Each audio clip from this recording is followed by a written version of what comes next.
The world is getting crazier. People are acting more and more insane.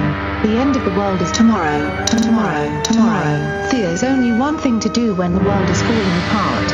Listen to Basil and Gonz as they discuss this week's news and events through the lens of Bible prophecy. You are listening to Canary Cry News Talk. You're listening to Canary Cry News Talk. Today is September 25th, 2019, episode 158. And this week, Cyborg candidates and Mech merchandise. My name's Basil. And this is Gonz. Welcome to the podcast where we talk about everything else with Canary Cry views. I don't know. That was bad. That was really bad. I apologize. No, it's great, man. I mean, I don't see, you have an uncanny ability to make up great catchphrases and then just immediately forget them the next week. It's just really keeping me on my toes. But speaking of keeping us on our toes, Gonz, are you ready for a Flippy update? We're going to go right into it, huh? Yeah. I want to jump right into it because this is going to be kind of a longer one. Yeah, that's true. All right, here we go. Flippy update. Do you want fries with that? TechCrunch.com, baby. Official. Megabots calls it a day. Puts fighting robot up for sale on eBay. That's right. Megabots, if you remember, the most exciting event that barely happened was the giant fighting robot battles that happened between the USA and Japan. Megabots being the Team USA with their fighting robot Eagle Prime. And I forget what the Japanese robot was called. I should have remembered that before we started recording, but that's okay. Did you ever watch the actual fight? Yeah, I did. I remember watching it. It was a good couple rounds, right? They did it by rounds. It was cool enough, yeah. I don't remember who won. I think America won. Yeah, Megabots won. Yeah. But it was good because it got damaged, I think, in the first round. Whatever the Japanese robot was got him pretty good in round one or two. Pulled it together, yeah, Megabots. Eagle Prime. The coolest real fighting robot. And here we are on TechCrunch.com. Megabots is bankrupt. Oh. I know, that's the saddest, shortest sentence they could have started this article on. The Bay Area-based fighting robot startup, love it. Bay Area-based fighting robot startup noted in a video that this is the end of Megabots in its current form, marking the occasion by selling the 15-ton Eagle Prime bot on eBay. Bids started at $1, but as of this writing, a few dozen bidders have pushed it up past $50,000. That's expensive. Of course. Well, as you'll learn later on, I mean, the robot, they spent over $2 million building the thing. Starting the bidding at $1 is not the worst way to do it. But the article continues, quote, "The robot is functional. It's just being auctioned off as the company is bankrupt." The listing reads, "What follows is actually a pretty fascinating FAQ breaking down both the idiosyncrasies of the particular robot and care instructions. Stuff like, it doesn't handle dirt that well, it runs great on hard surfaces, but when it's on softer dirt, the treads tend to dig down into the dirt instead of scrub across the top, blah, blah, blah." I don't need to know the flaws of this robot. It's perfect. To keep you Just the way it is. Megabots notes that around $2.5 million went into creating the robot, much of which was through crowdfunding, which could make the price a relative steal, though the winning bidder will be required to pay for shipping, which will likely range from $4,000 for those on the West Coast to $17,000 on the East Coast. Surely, there's a way to monetize your brand newish giant fighting robot. Megabots says it was able to get around $7,000 for an at-home show. The price goes up from there. As for what happened to the company itself, the story is probably what you've guessed from the following Megabot story. From following the Megabot story over the past several years, the company was able to drum up interest among the crowdfunding crowd with its flashy fighting robot. Ultimately, however, that didn't translate into profitability. Quote, "We're out of money again. Co-founder Matt Orlin says in the video, quote, "I've not been able to make this profitable. We took out a loan about 3 years ago and we're not able to pay the interest payments on it anymore. So we're selling the assets of the company to pay back the bank as much as possible before we file the final bankruptcy paperwork." Oh, I know. Orlean hedges his bets a bit with regards to the future of the company, but the asset sales and future bankruptcy filings don't sound particularly promising. Co-founder Gui Cavalcanti, meanwhile, has gone on to lead soft robotics company Breeze Automation, which we've talked about before. A pretty interesting company, which debuted on stage at TechCrunch sessions back in April. There we go, man. Eagle Prime is on eBay. It is up. It is available, and I have it saved on my watch list. There's surprisingly only 1,000 people watching it. The price as of this recording is $51,000 and $51,500. So surprisingly cheap for the world's premier champion fighting robot. If the guy that built the thing was trying to make as much money as possible, wouldn't you not sit on stage or in the interview and be like, "Yeah, we couldn't make any money"? No, bro, he does it for the love of the game. He does it for the love of robot jocks, which is why I am the perfect new owner for this. This is doable. $50,000 is totally doable. Which, I mean, it'll probably be up to upwards of 100 by the time. Okay, I think so. Yeah, I mean, it's still got 8 days left in the in the listing. So, you know, who knows where that'll go. I'm really, really tempted, Gonzo. I'm very, very tempted to start a GoFundMe. If I was ever going to start a GoFundMe, this would be the ultimate. I mean, I can't stop talking about robot jocks.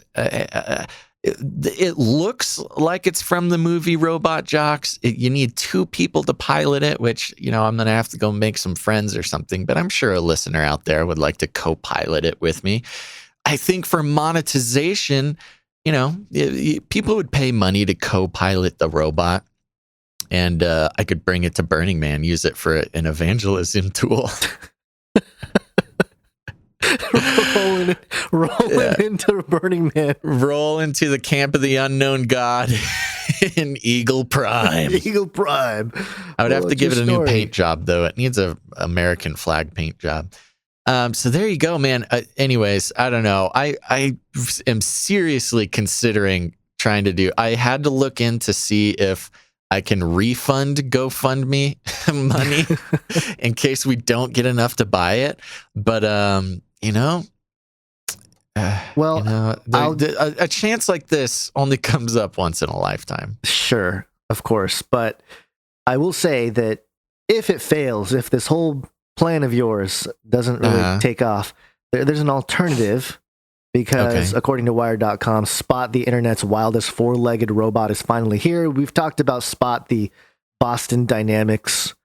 They call it a scary, cute 4-legged robot because their joints bend backwards, you know?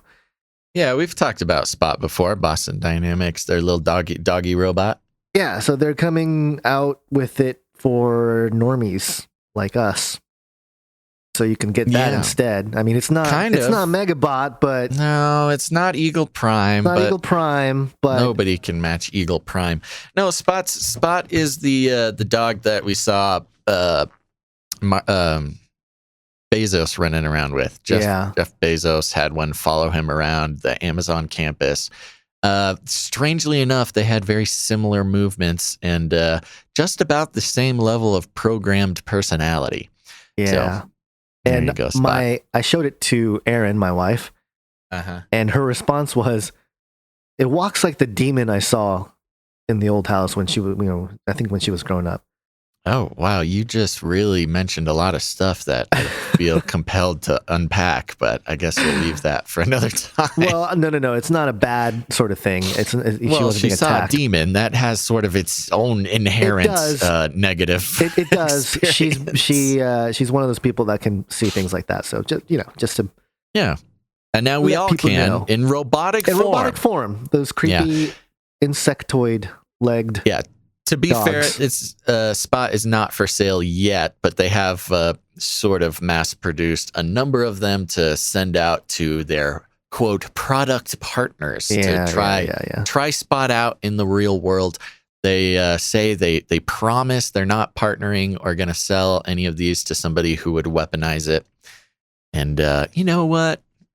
All right, Boston Dynamics, I believe you for now. Until it's time. there's probably already a black market going on with. Well, actually, this is Mr. Burns guy collecting. One of the articles that made it onto the aggregator this week that we didn't have on the list here, but it was an article about documenting the terrorist organizations that have used drones in the past few years. And it's very interesting. One of the things Boston Dynamics specifically said, like, we're not going to get these into the hands to anyone who can weaponize it. And because we will weaponize it. Yeah, and they have all their Google. Unknown partners that they're sending it out to, which of course DARPA is one of them. And you know they're going to put some sort of rail gun on that thing. Some laser. Send it out to the desert and see what kind of damage they can do. Yeah. That'd be cool. Yeah. Well, okay. Okay, there's your robot updates, everybody. Are you ready to become Cyborg? I'm ready. Yeah. This is bioedge.com, and actually you and I both have an article on this topic, which is the Transhumanist Party. Yeah, we got to keep an eye on these guys. Yeah. Bioedge.org, Transhuman in the Race for Transhumanist Party Leadership. I found this article as we mentioned on the last Canary Cry Conversations? Yes, we mentioned Zoltan Istvan is stepping down as the party leader. Well, stepping back. Stepping sideways. He's falling into the shadows. he's doing that Homer Simpson into the bushes thing. Yeah. Kind of. Which is probably fine. I mean, he's been the leader for a while. Yeah. And it's time for some new fresh blood. Yeah. So it says here... or cyborg juice, whatever they use. Cyborg juice. Oh, okay. With the election of the U.S. president only 14 months away, the U.S. Transhumanist Party is in the process of selecting its candidate. The telegenic 2016 candidate Zoltan Istvan is still an advisor but does not plan to run. There are 9 candidates. Council of 9, Basil. The party is holding an online debate before the ballot this month. It's a varied lineup. Rachel Haywire wants to use a pirate spaceship to promote her candidacy. Kimberly Forsyth promises, quote, to dismantle the government and start over from scratch with an ultra-efficient, moneyless society, end quote. Okay. Charles Halsopple is a former, quote, commodity lumber trader, licensed massage therapist, artist, yogi inventor, and real estate investor / developer. Like that's all they say about him. Yeah. He is a lot of things. Who knows what he's going to try to do? Perhaps the most colorful is Vrilon or Vryon. Is it Vrilon, do you think, or Vryon? Just I don't know. Let's stick with Vrilon. Vrilon. That's how it's spelled. Yeah. If elected, he would be, quote, the first actual transhuman, extraterrestrial who identifies as human, to hold the office of president. Wow. End quote. Let me read that again just to let it soak in. There's a lot of parentheticals in there. Of course. That's hard to get across. If elected, he would be the first actual transhuman, not unlike these other non-transhumans running for the Transhumanist Party. And in parentheses, extraterrestrial who identifies as human, which means he believes he's an extraterrestrial, but chooses to identify as human. Wow. To hold office of president. If he is successful, he believes that other extraterrestrial human hybrids will come out of the closet. Wow. Most of the candidates agree with Vrilon. Oh, man, I don't know how to say his name. Just pick one. That, quote, death is an outrage that your species can overcome. Wow. End quote. However, they disagree on the number of other issues. Some are committed libertarians, others emphasize a basic universal income, others alleviating poverty. The party's platform includes a number of issues related to bioethics apart from unlimited life extension. It has a strong libertarian streak and backs, quote, efforts to increase opportunities for entry into the medical profession, and, quote, to break the monopoly held by medical associations on the nation's healthcare. It also declares that the FDA should not be able to block supply of drugs which it has not approved. Ooh. Yeah. I mean, some of those things, it's like, kind of makes sense a little bit, you know? Yeah, it goes pretty strongly into the party positions. You want to run through these? Yeah, okay, it's short. Run through the party positions. Yeah, we'll wrap up this article. It also rejects any movement or belief which is irrational, including Stalinism, Maoism, Neo-Malthusianism, or eco-primitivism, the death acceptance movement, and political correctness. Unsurprisingly, it supports, quote, gender reassignment, hysterectomies, which is weird because that's just kind of a normal medical procedure. Yeah, not normal. Well, I mean, okay. Oh, yeah. Technological augmentation, cosmetic alterations, genetic enhancements, and physical supplementation at or after the age of 18 years old. However, its attitude towards assisted suicide and euthanasia is surprisingly old-fashioned. It opposes them partly because it supports, quote, life-prolonging choices and activities, not death. The United States Transhumanist Party, it says, is interested in persuading as many people as possible to decide to preserve their irreplaceable lives instead of hastening their end. So that's very interesting. Their main party platform is they're against death. Yeah, it all is just a sweeping thing of against death. Like even so euthanasia. If you too are against death, forget your desire to die. You shall live. Shall live for as long as possible, whether you like it or not. But yeah, this Vrillin fellow is pretty interesting. Vrylon. I'm kidding. Go ahead. Gosh. Sorry. I'm just doing it to annoy you now. Extraterrestrial who identifies as human. The line, he believes that other extraterrestrial human hybrids will come out of the closet. I mean, this is obviously a topic that we've covered for years now. Yeah. The extraterrestrial human hybrids, the extra dimensional human hybrids. I mean, that's part of the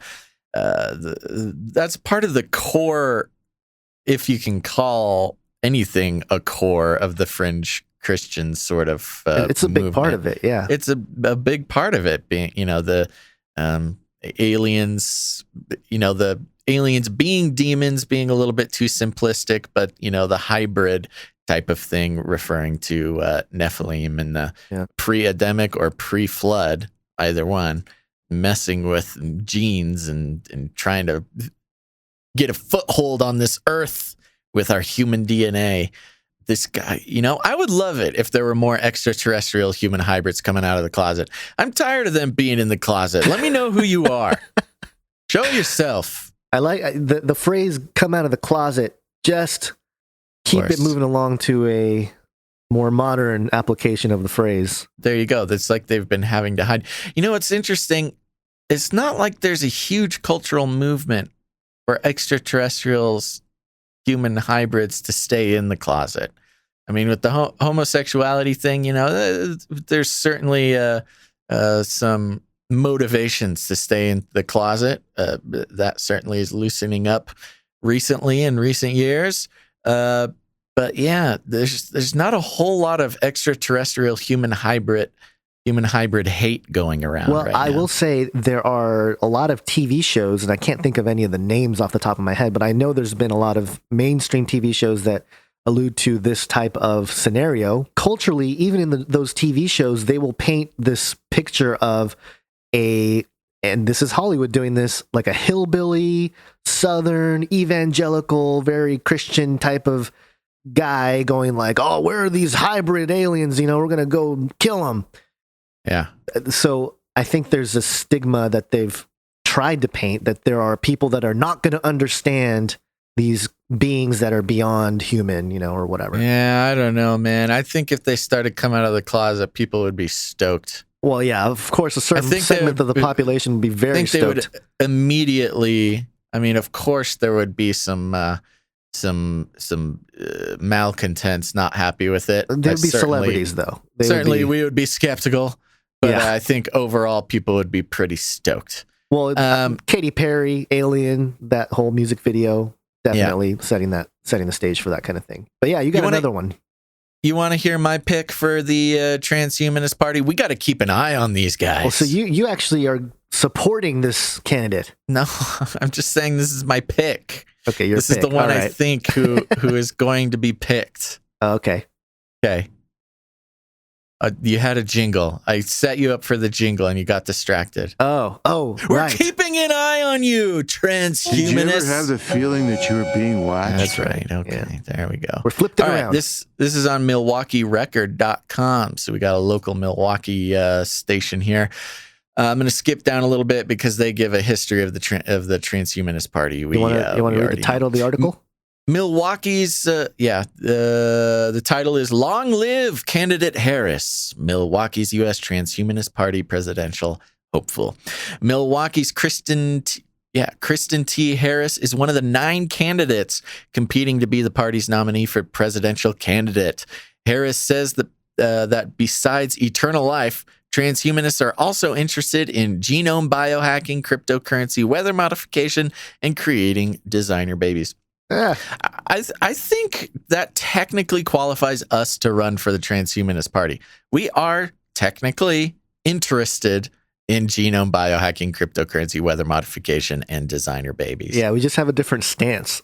Yeah, I mean, it's more of a negative interest, but we are interested. All of these issues will bring up questions of ethics, which Harris hopes will lead to a healthy debate amongst transhumanists and discussions about who will have access to eternal life and how far we'll go with our artificial intelligence. Quote, what the U.S. Transhumanist Party does is bring awareness of a very autonomous and robotic future that is on its way, Harris says, trying to develop ideas about what we're going to do about those scenarios before we get there.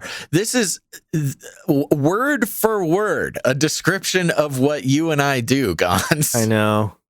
You and I, us, Canary Cry Media Empire and the Transhumanist Party have the exact same description, I know. Except we're just two different sides. Yeah. What the Transhumanist Party and Canary Cry Radio does is bring awareness of a very autonomous and robotic future that's on its way. It's trying to develop ideas about what we're going to do about those scenarios before we get there. This word for word describes what we do. I just realized the worst part of all this, but keep going. Harris works for a tech company by day and bartends at the Salty Dog, a tavern in Cudahy, and his sort of unofficial headquarters, where he's known by regulars for his passion in creating the perfect Bloody Mary with infused vodkas. In his spare time, Harris has developed an online following as the passionate co-host of talk radio show The Rundown Live and his own program, American Intelligence Report. Wow, he's a podcaster, too. He's covered everything from ancient aliens to secret societies and government corruption. Milwaukee Record reported how he'd found alleged occult symbolism in Veterans Park. All this has led Harris to be labeled as a conspiracy theorist, a term he shrugs off. I always thought the term, this is a quote, I always thought the term conspiracy theorist was a thought-terminating cliche. It prevents people from recognizing their own cognitive dissonance or recognizing logical fallacies, and it's been shown in history that the term has been used mostly to cover up things they don't want people to look into. Harris argues, if someone calls you a conspiracy theorist, then nothing you say should be considered relevant. Dude, I think we could run for presidential candidate in a different world with just a slight tweaking of our current worldview. We are qualified to run for the Transhumanist Party. Well, the disturbing thing I realized as you were reading this was, is this us becoming, or at least being primed for getting politicized, like the Canary Cry Media Empire, as you state? I mean, if we keep talking about these issues, eventually these issues, like we have seen, is going to come to our doorstep, and we're going to be like, people are going to be like, hey, look what these guys are saying. and then well, we'll be but that's politicized exactly into... what we've always. Yeah, well, okay, I see what you're saying. The quote unquote crazy stuff that we talk about, that to some just sort of rings as entertaining thought problems, right, will become actual political issues in the coming years. Yeah. So yeah, no, I totally get what you're saying. I just think it's so interesting. Two roads diverge in the wilderness. Down one road is being the podcast host of Canary Cry Media Empire. The other road leads to being a transhumanist candidate for president. Very interesting. Yeah. Let me see here. I'll just say this. They end the article with, if Harris doesn't seal his party's nomination, he'll be able to try again in 2024. And if the transhumanist agenda moves forward, he'll also have a chance to run again in 3024 or 4024, whatever millennium seems like the right fit. So they've nice little nod his eternal life to living forever. Yeah, there you go. But there you go. Very interesting fellow. Harris. What is his first name? I can't find it. Yeah, Kriston T. Harris. So yeah, I got to keep an eye on this guy. But this seems like an interesting fellow to have on the show. Actually, that sounds legit. We should probably get reach out to him and get him on the show. Okay, let's do that. Okay, we're gonna wrap things up with something we haven't done in a while.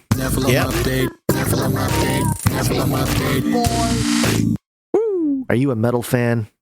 Used to be much more so, yeah. November's Doom ushers in fall with 2 new songs.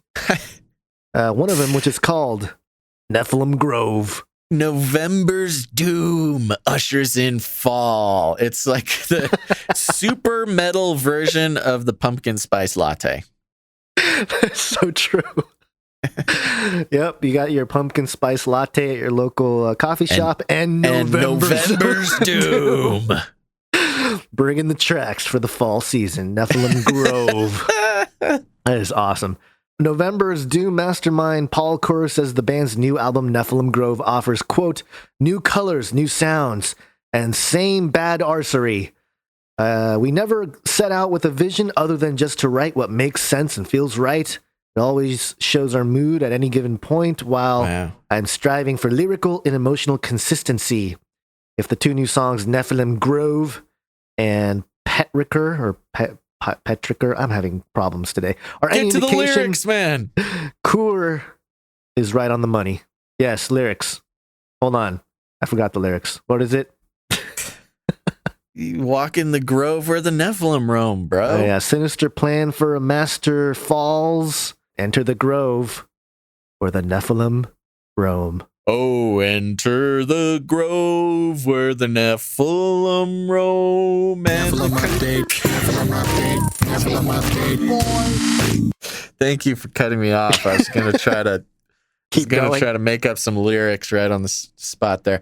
All right, there you go, everybody. Thanks for listening to this episode of Canary Cry News Talk. Here's the thing. You can support the show if you enjoyed the show in any way, found it valuable at all. Please consider going to patreon.com/CCNT. We do a bonus episode, your extended report, every single week. That's double the Canary Cry News Talk right into your playing device. This week, we're going to be talking about police training with VR. We got a warning going out to the U.S. military that I think everybody's going to need to know about. We're going to be talking about some terrorist groups using drones. And I think we found Atlantis. So that's all very important stuff. Come check it out at the Canary Cry News Talk Extended Report, only found on patreon.com. Sign up. We do not sell your attention for ads. We threw our hat over that fence a long time ago. So if you want to help keep the show going and just give Gons and I the warm and fuzzies, head over to patreon.com/CCNT. and sign up there. We very much appreciate it. And if you guys got friends who are still getting all them newses from the mainstream news stations, go ahead and grab them by the cage and shake it. I want to shake things up, stir up some controversy, rattle a few cages. Hey, stop that! You'll never silence me. I'm the last angry man, a crusader for the little guy. Leave the bird